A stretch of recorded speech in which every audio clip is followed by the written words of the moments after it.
And that will take us to other logic, that in Islam you are not allowed to have any logic.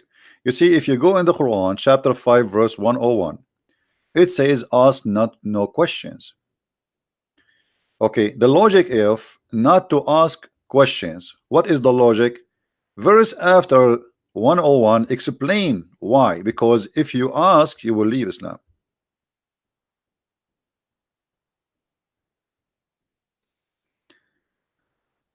Have you ever heard of such a religion? What is the logic of saying ask no questions? Imagine I go to learn.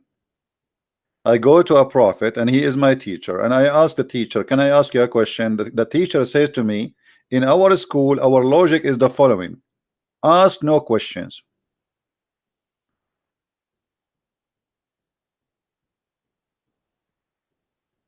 So we are talking about a religion believe in the logic of ask no questions.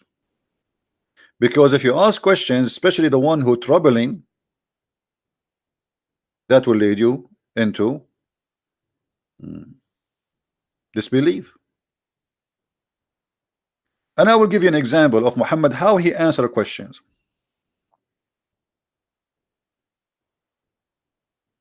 Let us see.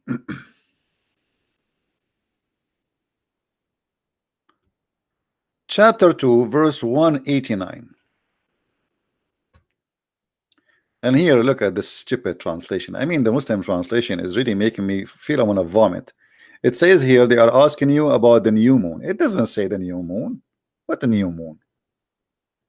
It says Al-Ahilla. Al-Ahilla is the crescent moon. Okay. So they're asking Muhammad, the Arab, okay, what happened to the moon? Why the moon changed and became crescent moon? Muhammad, after squeezing his head and his ears and combing his beard like Mimi Hijab in the stage with David Wood, he come with an answer. The answer is coming from Allah. He said to them, oh, you are asking about why the moon became like this? Those are for timing, brother. Right?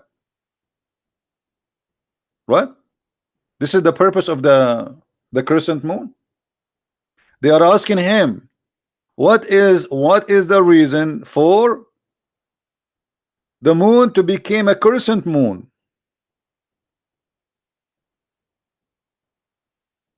You say to them, because it is the way to know when you do Hajj.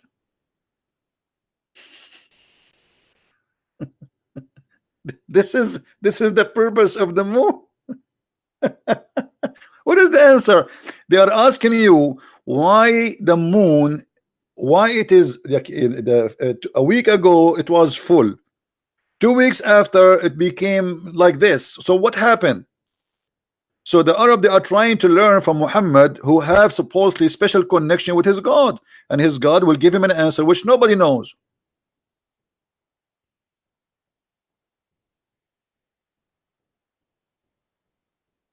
And the answer is this is for timing, brother. This is the purpose of the question, and this is the answer. They are not us. This is something they knew. They already used those moon movement as a timing, the beginning of the month, the end of the month. They already do that, and they are practicing Hajj before Islam. So they are asking you about the crescent moon. So what is the crescent moon? Why it is crescent? Here we notice always how Muhammad he go in a cycle of not to answer. The best answer is don't answer.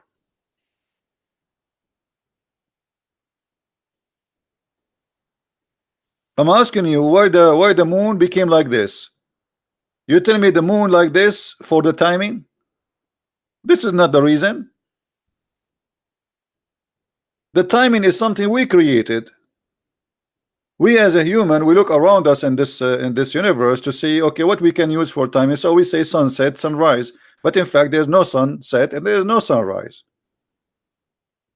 Same as for the moon, but this is not the question. The question why the moon changed and become a crescent moon. And look at the funny translation. We change translation, they say the new moon, the new moon.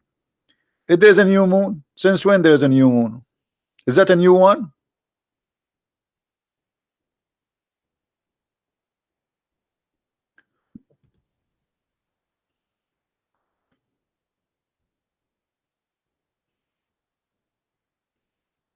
No. Do we have any Muslim would like to? The same thing. If we take the word yas'alunaka, yas'alunaka, which means they ask thee. If we take this and we paste in the translation in the search engine, you will see Muhammad always, his logic is to answer a question is not to answer. Chapter 2 verse 108. Are you going to ask the prophet a questions the same as you ask Moses? What? Look at this guy. Address. What address you? I mean, those people are really the translators. They are going to give me a heart attack. What address? Address what? Where is this guy? Let's see. Yusuf Ali. Maybe Yusuf Ali is smarter than them. Would ye question your messenger as Moses? Why they cannot question him? He is a messenger.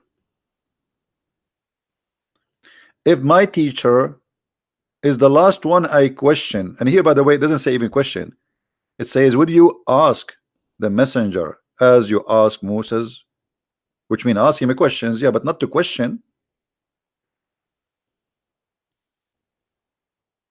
Right away he accused them by asking the question they are kuffar. The second you ask Muhammad a question, you are a kafir. You cannot ask questions. Right away he says, oh, you see, the people of the book, they wish that you are not going to have any good for you. So Muhammad, he is saying to the Muslims, if the Christians and the Jews, they start questioning the stupidity of Islam, this is because they hate you. Don't let them ask you questions, brother. Don't, brother. Are you going to ask the Messenger of Allah, brother? Right away, it's so clear that the questions was coming, the source of it was coming from the Christians and the Jews, and Muhammad have no answer. So the second you ask Muhammad, he says to them, oh, are you going to ask the same as they asked Musa? So what? They asked Musa, and Musa answered them. Musa, he did not open his eyes in his diaper and he found himself a prophet. For sure they asked him a question. For sure it took them time to believe he's a messenger of God. For sure they, you know, there's a process to go through. People will not believe anyone come to them and says I am a prophet. So this is the logic of Muhammad.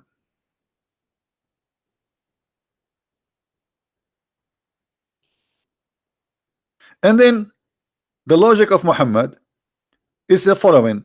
Don't you know that to Allah belong all the dominion? No, we do not know. Like, did we see that? The Quran is full of those phrases. Don't you see? Don't you see? No, we did not see. Don't you know? No, we do not know. I mean, how you know yourself?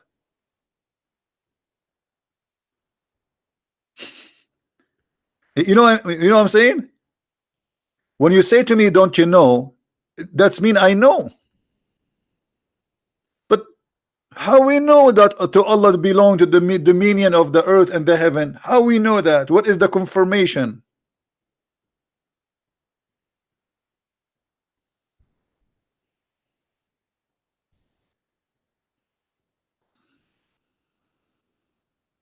Huh?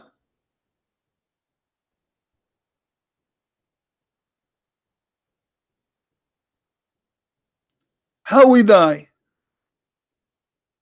How we die, as an example, the logic.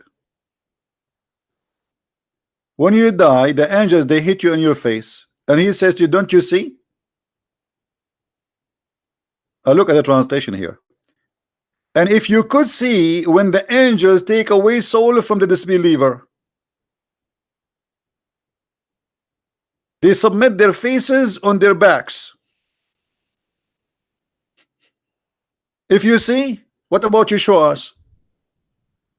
And what do you mean they beat them in their faces and in their back? So now that you are dying and the angels, they are spanking you, and you are saying to me, if you see,